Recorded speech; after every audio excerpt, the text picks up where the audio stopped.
If you've been watching the crypto market over the past 24 hours, alongside of the stock market, you haven't seen anything yet. $2.9 trillion was just wiped out from stocks this morning due to the fears of a global recession. And this is the single worst day in the stock market since the COVID crash, leaving investors to wonder, is the stock market going to completely collapse? How will that affect their favorite cryptocurrencies, with certain projects down 20, 30% over the past week, causing tons of crypto investors to wonder, should they get out of the markets now? With Solana down 18%, XRP down 6%, Dogecoin down 16%. The whole markets are in blood right now. Is this a time to panic, or is this a time to get excited and back up the truck? And all this is happening while Joe Biden is climbing back on the stairs of an airplane that just arrived that he wasn't flying on, as Kamala sat there watching in amazement. So as the future president of the United States, you know she had to give the most powerful speech that anyone's ever heard. This is just an extraordinary testament to the importance of having a president who understands the power of diplomacy and understands the strength that rests in understanding the significance of diplomacy and strengthening alliances. This is an incredible day. Absolutely incredible day. So we're going to talk about what's happening today in the markets with the stock market. We're also discussing the crypto market. We're talking about Bitcoin's liquidation heat map, the unemployment rate signaling that we've already entered a recession, what's about to happen next for the 10-year Treasury constant maturity minus the 2-year Treasury constant maturity, the drastic swing that just took place for the expectations for the next FOMC meeting coming up on the 18th of September. We have to talk about the most likely case scenario to happen if the Fed starts rapidly cutting rates and what's happened in the past, what Trump just said about crypto recently, Bitcoin to US dollar price chart, XRP to Ethereum price chart, and some other news about Ripple that you're not going to want to miss. Plus, if you guys stick to the end of this video, you're going to learn how to earn more crypto in less than 10 minutes per day with the first XRP game, even if the markets continue to trend down. I'm going to show you how I'm earning over 1,000 XRP per day through the #1 liquidity pool on the XRP ledger, and also the #1 play to earn game on XRP that virtually nobody knows about. So even though the markets are down over the past week, this is what the elite want to do to shake you out of your positions, so that way you get rid of your crypto, because they don't want retail in the markets, especially for XRP. This has been said many times before on how they need to get retail out to get it to institutions. This is when sharks eat, because there's blood in the water. They want to shake you out of your position. So my question for you is, are you going to let them? There's going to be a lot of BS spread in mainstream media, so we're going to discuss the facts in this video today so you can prepare, because as Jerome Powell comes out and gives his next speech, what's about to happen next for XRP and the rest of the markets is going to be completely unexpected. So get in the truck, grab your seatbelt, buckle up, and comment 777 if you guys are feeling blessed, if you're feeling bullish, and as always, if you're going to become the first millionaire in your family tree, confirm it by tapping the subscribe button. Let's run it.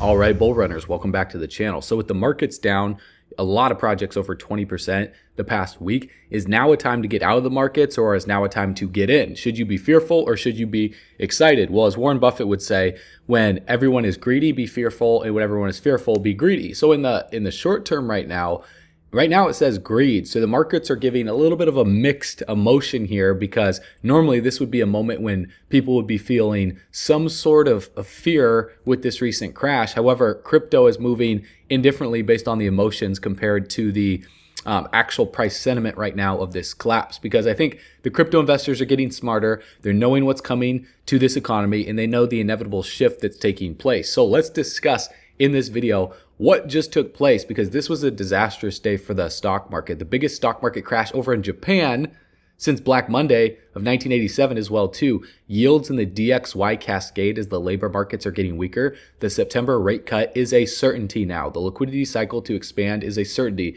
The US is in big trouble. We've been talking about this for years, and it's just starting at the tip of the iceberg right now. But what's about to happen in the midterm, we're going to discuss when I get into the charts. So how do you say banking crisis in Japanese, and yet so many were bullish on something that I could just never understand? I wouldn't touch the stock market with a 10-foot pole, let alone a 100-foot pole, whereas the crypto market is the market that is going to be the new playground for the financial elite. But it's not going to be that easy. There's going to be some massive volatility that I want to prepare you guys for. So I am macro bullish on crypto. However, in the short term, I'm going to share the thesis on what's going on. Let's look at the Bitcoin liquidation heat map on Binance right now. You guys can see that there's about $7 billion to be liquidated if the price goes upwards of $73,000. You can see in yellow here, this is where the most amount of leverage is.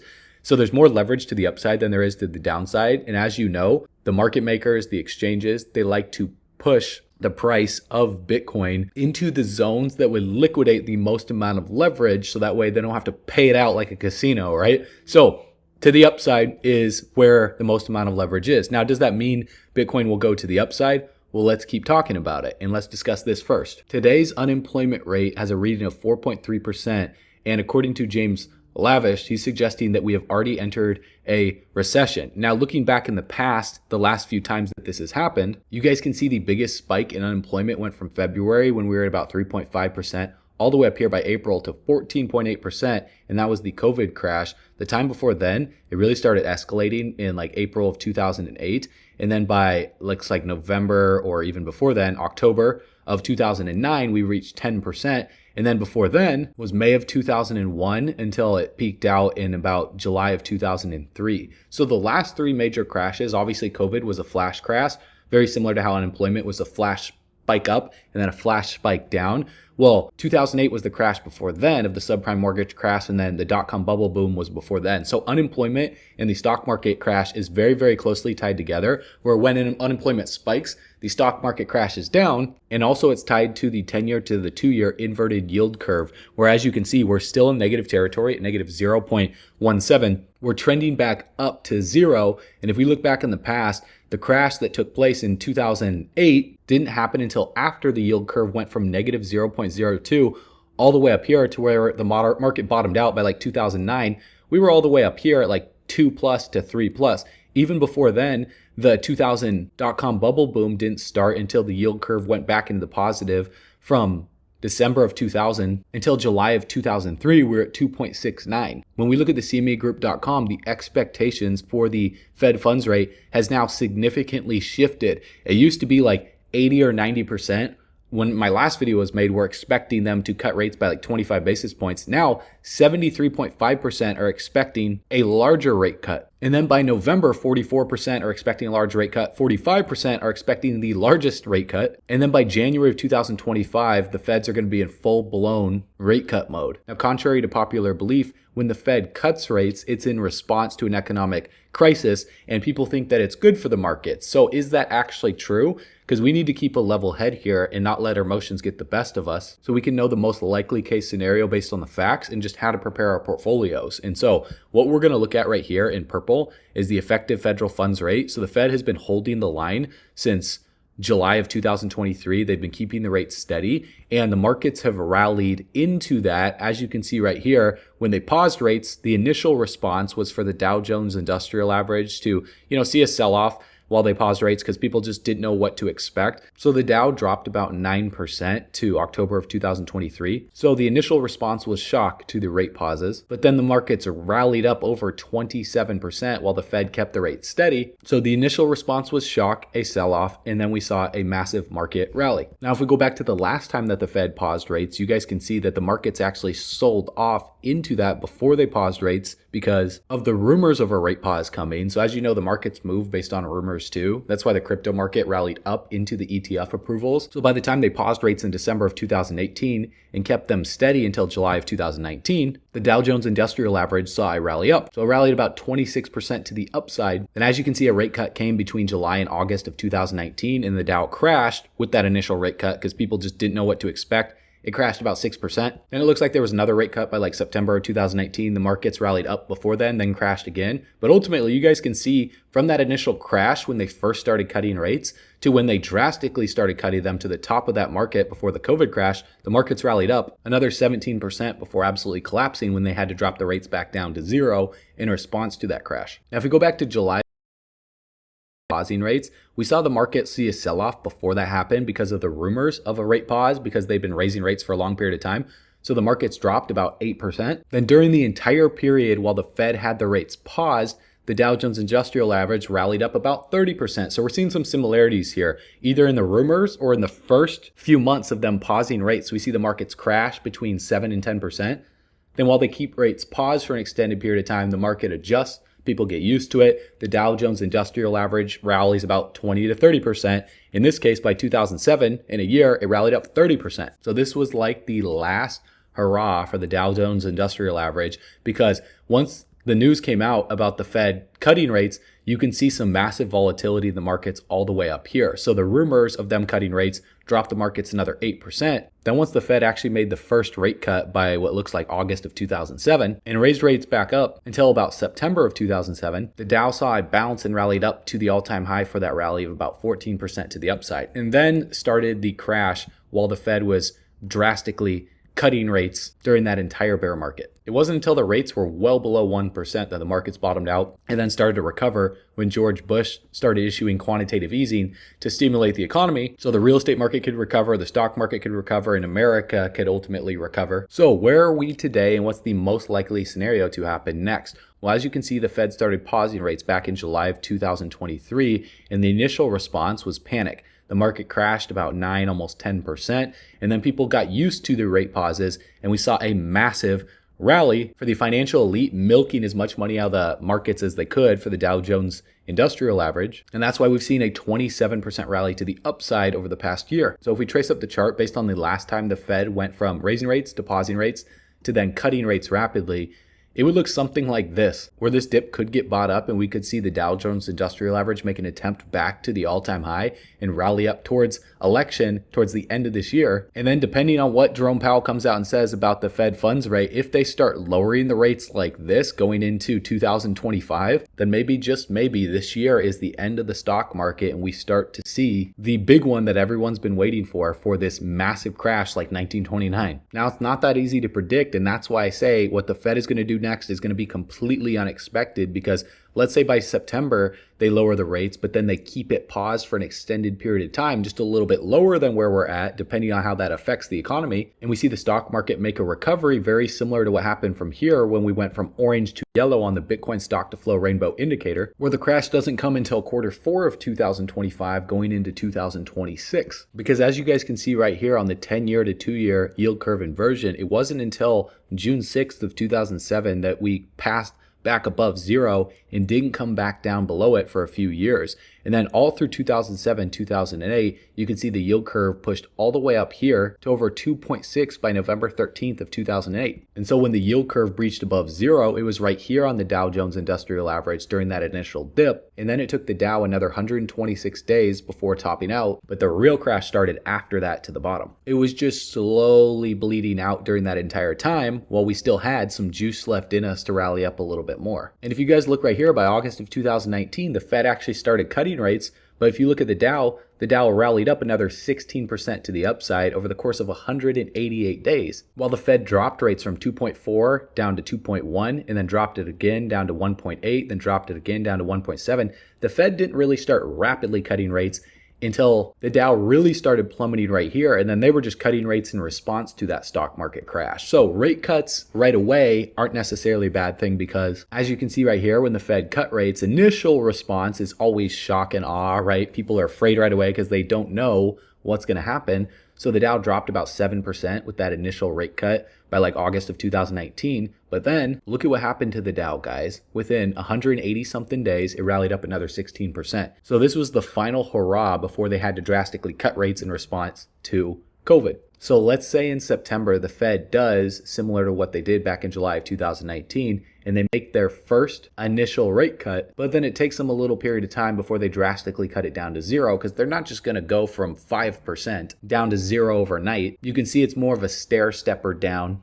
before a last leap of faith to the bottom. So if I were to just trace the chart up for you for 2019, 2020, it could look something like this. So for example, look at the purple line on the screen that you can see right here. If in September the Fed cuts the rates, it would look something like this, where then we would see a flat line like this until the next meeting, which comes on the 7th of November, and then the one after that is on the 18th of December. Let's say they cut the rates again in November, then the next meeting would be about the 18th of December, and they cut rates again. In my opinion, we could see the last hurrah for the stock market this year going into 2025 while they cut rates. And when they cut rates, or when the rumors and the expectations, like the CME Fed Watch tool shows, there's an expectation of rate cuts, the initial response is, of course, a shock in the market. And that's what we're seeing right now. the markets are down 4%. Now, if we draw an ascending support from the 18th of April to the 30th of March and connect that to the 14th of June, we're still in a bull market trending up. Unless we broke this ascending support, then we're going to remain in this bullish channel until something breaks. Now, the biggest concern for the stock market right now is this massive bearish divergence on the relative strength index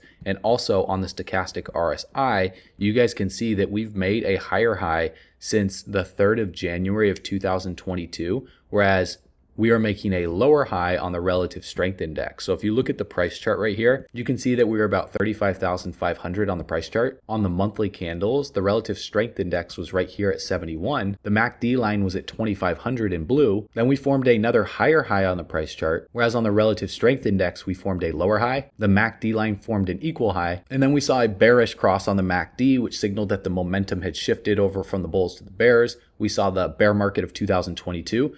And then sure enough, the RSI was all the way down, below 40. The histogram was well below 0. And then we saw a bullish cross on the MACD right here by the 1st of November of 2023. Sure enough, we saw a recovery in the price chart. We saw a recovery in the RSI as well too, coming all the way up here. However, we didn't form a higher high on the RSI while we were forming a higher high on the price chart. So this is a very troublesome sign right here because we didn't print a higher high on the relative strength index. And also, we just got rejected on the monthly candle for the month of July while the price chart put in a higher high. This is what's called a regular bearish divergence, where the price makes a higher high. The indicator, in this case would be the RSI, makes a lower high. As you industrial average chart, it means the momentum is shifting over from the bulls to the bears. So if the price comes down a little bit further for the Dow and the RSI comes down a little bit further, I would expect there to be one final attempt to make a new high for the price chart, which would be like the last hurrah for the Dow. Maybe we get overextended all the way up here closer to 50,000. The RSI attempts to make a new high, fails, and then we come all the way down here for the relative strength index on the monthly. And then we see the biggest collapse in history for the Dow Jones Industrial Average and the rest of the stock market. Now, if you guys want to see an example of what I mean by that on the Bitcoin price chart, you can see right here, the markets formed the first high for the last bull run at around $64,000 by the 1st of April. And then we formed a higher high on the price chart by the 1st of November. And so on the RSI, we formed the first peak at 91. However, during the second high, we couldn't reclaim the previous high in the relative strength index, and we were in a downtrend on the relative strength index, forming lower highs, but we formed a higher high on the price chart. So again, this is a regular bearish divergence where the price chart makes a higher high. The indicator, in this case, the relative strength index on the monthly, is making a lower high. So by the time that we printed this lower high right here, we saw a sell-off. And then in an attempt for a new high on the price chart, the RSI attempted to break the previous high, but it was in a full-fledged downtrend at that point. And then the price chart matched the indicator, where we just formed progressively lower highs on the price chart and also a lower high in the RSI until we bottomed out. So what I just drew up on the Dow could be the best case scenario, or we could see something similar to what happened to Bitcoin, where this next high is not as high as the previous high. And then what we're witnessing right now is the top of the market. It's very well possible. However, I personally don't think it's over just yet. I do think there's still some juice left in the markets before the great big collapse because of what's happening leading into election and their game plan for the crypto market. Listen to this. Who knows? Maybe we'll pay off our $35 trillion, hand them a little crypto check, right? We'll hand them a little Bitcoin and wipe out our $35 trillion. So as you guys know, Trump is bullish on crypto leading into election. I think there will be a big rotation of capital into the crypto market before the next major correction, because if we look at the Bitcoin price chart, we just turned from purple to orange on the Bitcoin stock to flow rainbow indicator. And last time we saw that happen was right here at about August to October, November of 2020, before we saw a massive rally to the upside, going from orange to yellow, and then inevitably from yellow to green. So it looks to me that we do have another push to the upside before we see the inevitable collapse, because we have to go to yellow and then like green. And then somewhere up here, I feel that that's where the top would be at. Now, how high will that put Bitcoin? I mean, some people are saying upwards of $250,000. Some people are saying $500,000. I think price is just going to be completely irrelevant. I'm not looking for a price to where I sell my crypto. I'm looking for levels. I'm also looking at the key indicators. And also I'm looking at the Bitcoin stock to flow rainbow indicator. On top of that, we can type in the Bitcoin pi cycle high and low indicator, put it on the daily chart, and it'll literally tell us exactly when the high is in. You can see it called the first high back in April 2021 with pinpoint accuracy. It also called the low back down here. And it also called the high for the previous cycle all the way back here. And if we go back to the high of 2013, it called the pi cycle high here. Also another high right here of April of 2013. It called the high for that as well too. So not only did this indicator call the exact top, which was very difficult to do by December of 2017, right on the money, but it did it for every single bull run thus far. So is the pi cycle top indicator flashing at March of 2024? No, it's not. So it's showing me, even regardless of this volatility right now in this boring range bound sideways trading action, it's telling me that we have another move to the upside before the pi cycle top indicator comes in. So this cycle is just simply looking like the 2017 cycle on steroids when we look at the months until the next halving in terms of the relative strength index right here on this chart. You guys can see this is comparable to right here before we went to red, orange, yellow, and then ultimately saw the bear market bottom. So we're right in the middle of this bull run right now. Don't get me wrong. During the middle of the bull run, we see a lot of volatility. And as you can tell, the open interest suite aggregated right here in terms of leverage, it's pretty high right now. We're at $6 billion. We could see a lot of leverage get wiped off the table. There could be a sell-off to the downside. Maybe we see a 40% correction because right now we're only at 25%. This is completely normal. For us to go down another 38% would put us at $45,000. Now, I personally don't think we're going to go that low. I think this dip will get bought up and we'll see a move leading into election closer to $100,000 for Bitcoin. And we'll see a lot of that capital rotate from the stock market into crypto. Specifically, rotation capital into is XRP.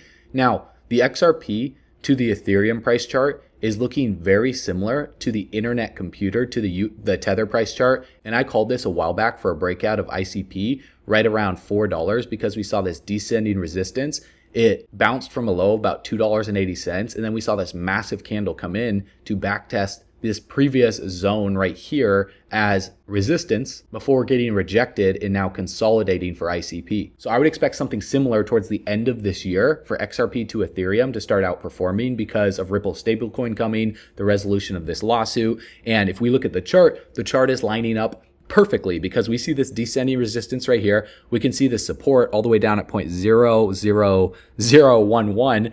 XRP has been drastically underperforming Ethereum, and at some point when this descending resistance breaks right here, we'll see a spring relatively quick. Now I could be wrong here because again guys, this isn't financial advice. I'm not telling you to buy XRP or internet computer or Bitcoin or any altcoins. In fact, these videos are purely just for educational, informational purposes only because I'm not a financial advisor. In these markets, if you're buying tops and you're selling bottoms and you're doing the opposite of what you should be doing. But if you're watching these videos, subscribing to the channel, you can get a better understanding of what's going to happen in the macro so the short-term day-to-day fluctuations and volatility won't bother you. So if the bottom is in for XRP to the Ethereum price chart and we see a break of this descending resistance, then the next move for XRP compared to Ethereum will be rapid, very similar to what happened right here for ICP to USDT, where all of a sudden we just see XRP spring to the upside, and that would most likely be on the resolution of a lawsuit. We would see a big move for XRP, followed by some form of consolidation, similar to what we saw right here for ICP on the right-hand side of the screen right now with this pullback. So in order for XRP to start melting faces, we need to see a newer high get put in than this previous high of the 1st of June. So really what I would love to see is for us to take out this zone right here and for XRP just to do something insane like this, consolidate, and then start working its way up in comparison to Ethereum. Now, I don't know exactly when that will happen, but the chart is lining up for it to happen at some point relatively soon because just like we're reaching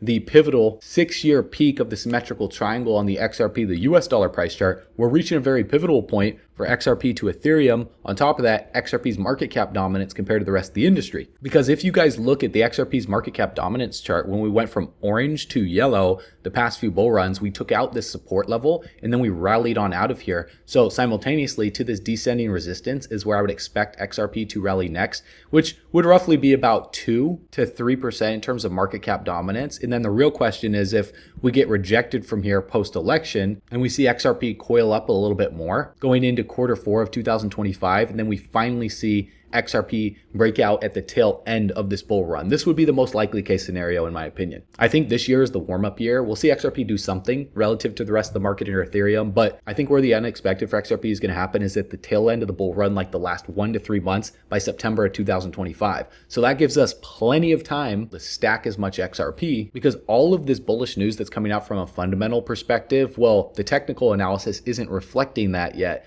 And if we look right here, the Bank of Russia in this report, June 24, mentioned Ripple 6 times and referred to Ripple's former smart contract solution, Codius, for example. Based on the Ripple network, a smart contract system has been Codius. This smart contract system was created based on the Ripple network, which allows automatic settlement of payments between counterparties in different countries. And the former Ripple CTO said, for Codius, it's ahead of its time. This means interledger protocol isn't widespread enough yet for Codius to work properly and be useful. And what that means is simply you're early, guys. And what I talked about in my previous video is the short-term temporary pullback for XRP before we see a massive breakout going from orange to yellow, very similar to what we saw happen back here by November to June of 2021. We saw the biggest parabolic breakout for XRP. So that's what I would be expecting to be happening Q4 of 2025. So it's going to take some time for this market collapse to happen, but we're going to keep a close eye on what Jerome Powell says in the next up and coming FOMC speech. So until that happens, regardless of whether XRP goes down, sideways, or up, I'm earning over 1,000 XRP per day through the #1 liquidity pool on the XRP ledger, and also earning more crypto, spending less than 10 minutes per day, guys, playing the #1 XRP game. And it's really simple to get started with it. All you need to do, just click the link in the description below, click the button on the page, put in your best email address. You'll be subscribed to our daily video newsletter. And on the other side, in less than 10 minutes, you can watch this video. It's 8 minutes long. It'll explain everything that you need to know. We talk about how to get your XRP wallet, how to get your game pieces, how to play the game, how to withdraw crypto, how to benefit from the liquidity pool, all of that good stuff so you can be able to earn crypto rewards during consolidation periods in the market and even retracements, which is exactly what we're seeing right now. So check it out, links below. I know you guys are going to absolutely love it, because together we're backing up our trucks all the way to the bank, grabbing the bags, packing them, stacking them, leaving no bags left behind, because we believe the spending power of the dollar is just going to keep going down in value regardless of what happens in the markets. That's a fact based on inflation, monetary print orders, cryptocurrencies, blockchain technology, distributed ledger technology has been going up in interest over the past decade. That's a fact. And together we're going camping on the beaches of the moon. So I'll see you guys in the next video. I will see you on bullrunners.com. As always, you know what to do. Stay bullish.